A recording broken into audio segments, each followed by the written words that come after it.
ஆக தப்பித்தவறி நீங்கள் நாளை ஆட்சிக்கு வந்து விட்டால், முதலமைச்சர் ஆகிவிட்டால், உங்களை ரொம்ப ஈஸியா பாரதிய ஜனதா கட்சி பிடிச்சிக்கும்.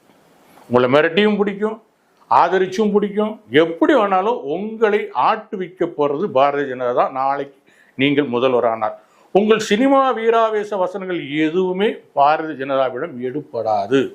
உங்களை பிஜேபியோட பி டீம்னா அது நிச்சயமா நீங்க தான்.